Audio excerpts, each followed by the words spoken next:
So the Most High is saying he's going to save us from afar. He's telling Yashar'al, don't fear. He's talking to the remnant. Don't fear, I'm going to save you from afar. And your seed from the land of their captivity. Yaakov shall return. Yaakov is going to return. Yaakov has to return. Have rest and be quiet, and no one shall make him afraid. For I am with you, says Yahuah, to save you. The Most High goes before us and with us to save and to deliver us. He says, though I make a full end of all nations where I have scattered you. Look, he's talking about making an end to all nations where he scattered us. It will be one at a time. Judgment comes here, then it's going to hit the next place. After judgment hit there, it's going to hit another place. He says, yet I will not make a complete end of you, but I will correct you in justice. He's telling the people, don't think you're not going to be corrected. We need correcting. Coming out of Babylon and these lands, there's something wrong with us. It's something bad wrong with us. And he's going to correct us. He says, I will not let you go altogether unpunished. We think we're righteous in Kadash. That's why we partake of these Passovers. That's why we're doing the things that we do. We're thinking we're righteous in Kadash and all up in there with the Most High. And he said, nah, you need cleansing. You need correcting. I need to change your thinking. Look how you're thinking. You're Babylonians. You came from the Western world with a Western mindset mentality. For thus says Yahuah, your affliction is incurable. Your womb is severe. Listen, this stuff, we've been damaged heavily. Very, very, and these are the curses. There is none, look at this. There is no one to plead your cause. We have to get this. So this is saying, you see, a righteous person that's going to bring out the scripture, they can bring this verse out. But this Babylonian teacher that has another motive, he's not going to bring this out to you. There is no one to plead your cause. These Babylonian teachers not pleading your cause. Your Christian pastor's not pleading your cause. So there's no one to plead your cause. You're going to have to plead your cause for you and your family. I'm going to have to plead our cause for me and my family. That you may be bound up. You have no healing medicines. Our people are very, very sick. We're dealing with different illnesses. We're seeing illnesses left and right throughout all of our families. Because we all are affected in one way, form, or another by her plagues. These are her plagues. Us being sick caused them to get rich. We don't understand this yet. So they made sure we stay sick so that they can make more money off of us. All your lovers have forgotten you. They do not seek you. For I have wounded you with the wound of an enemy. Listen, this is the Most High's wound. This is the curses that were upon us, that are upon us. This is the wound. It's the Most High that wounded us with the chastisement of a cruel one. For the multitude of your iniquities. This is the reason why. Because your iniquities have increased. Why do you cry about your affliction? He's asking a question. Why are you crying about your affliction? We've gone through this affliction because of our forefathers. Your sorrow is incurable. Because of the multitudes of your iniquities. Because your iniquity has increased. I have done these things to you. It's the Most High that's done these things to us. Now, let me make sure you understand. When he says your sorrow is incurable, no one's going to cure it for you. None. And he is the only one with the cure. And he will only cure those that will be found within his land and within his borders. Therefore, all those who devour you shall be devoured. And all your adversaries, every one of them, shall go into captivity. So we don't worry about the wicked. We don't have to come up here and proclaim over and over the wicked's going to get this, the Most High is going to do this to them, and he's going to do. We don't have to do this. It's going to happen. Those who plundered you shall become plundered. And all who prey upon you, I will make a prey. So these are your These are your racist people that hate us so much to the point they will kill us for no reason whatsoever. So he's going to cause them to become a prey. And they will become a prey. They will be hunted down. They will be drugged. Their bodies will be drugged. They will rip them apart. Their babies need to be fed to the alligators. The same thing. They will go into captivity. The same thing that happened to us, it will happen to them, and worse. And I will restore your health to you. This is for the righteous. And heal you of your wounds, says Yahuah. See, he is the only one that can heal us for our wounds. We see in the scripture, the leaves that grow in the land, the leaves will be for the healing of the nations. Because the nations are sick. We are sick. We're some of the sickest people ever with health problems. And that's why he has to restore our health to us. Because they call you an outcast, saying, this is Sion? No one seeks her. See, we're outcasts. We have to remember this. We're outcasts, but yet we're trying to be something we're not. You know, African American, Hebrew Israelite, Christians. We're trying to be something we're not. Americans. This is Sion. Who seeks her? Thus says Yahuah, behold, I will bring back the captivity of Jacob's tent. He's bringing back the captivity and have mercy and compassion on his dwelling places. The city shall be built upon its own mound, and the palace shall remain according to its own plan. Then out of them shall proceed thanksgiving. Here we go. Tudah. Yada Tudah. And the voice of those who make merry. I will multiply them, and they shall not diminish. You know, normally we're known to diminish. They're trying to kill us off. I will also magnify them, and they shall not be small. Their children also shall be as before, and their assembly shall be established before me. These people will be established once again with or without you and I.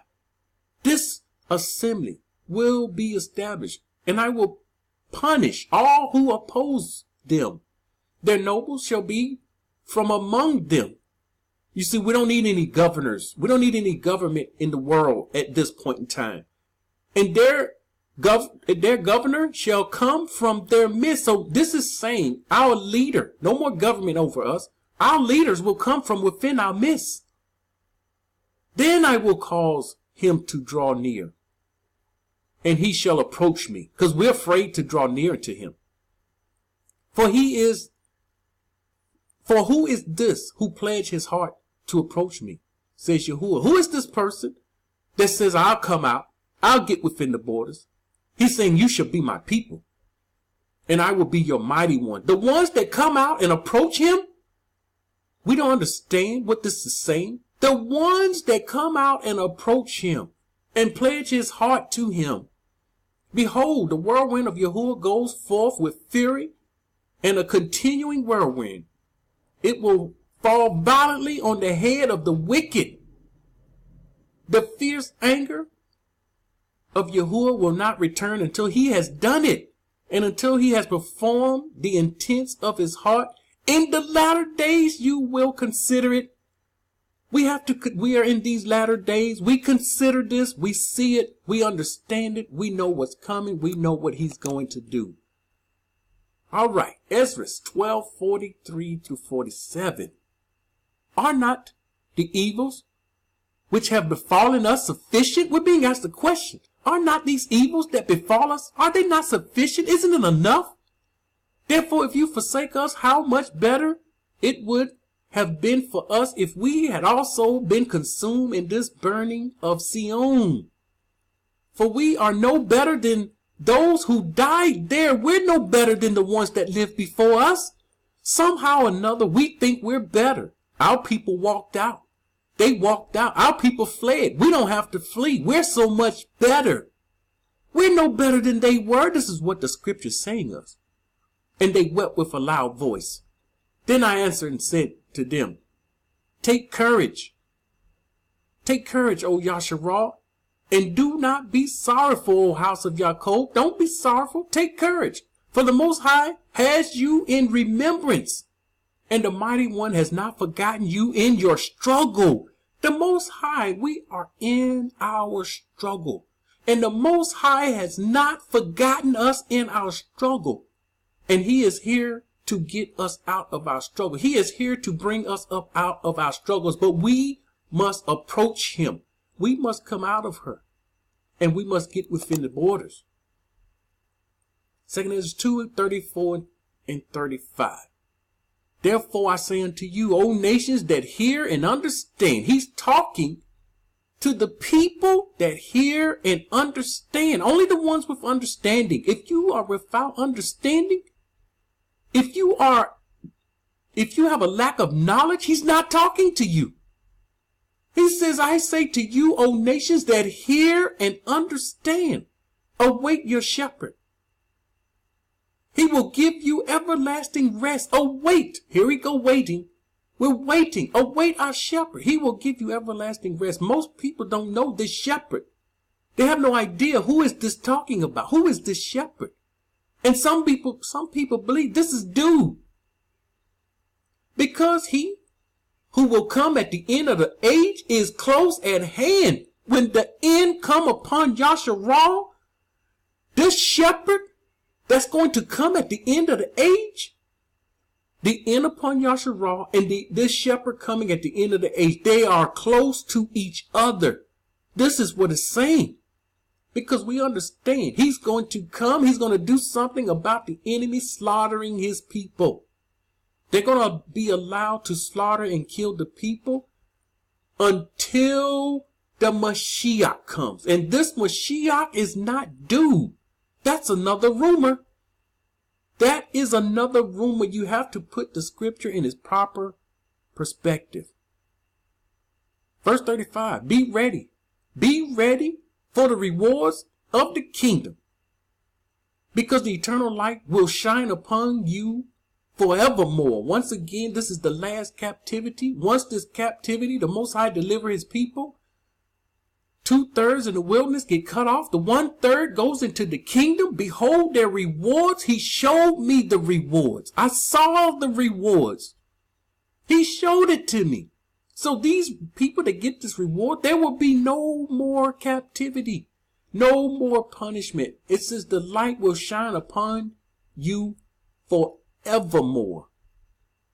And there will be none to make Yashar'al afraid. We have to understand this message. We have to understand what the Most High is saying here. The end has come upon Yashar'al. There's nothing we can do to stop this. The Most High He used His word to get His word across to His people. And He sent warnings. He sent woes. Sound the alarm in Sion. Warn the people of what's coming. Warn the people of their transgressions and their iniquity. If you had known about these iniquities, then you can turn from them. See, when I tell the people, when I mention on this channel, we can't keep Passover in the land of captivity. Show it with scripture, prove it, and show it with scripture. That's a woe. That's a warning. That's showing transgression. The Most High hates this. And these feast days become our feast days.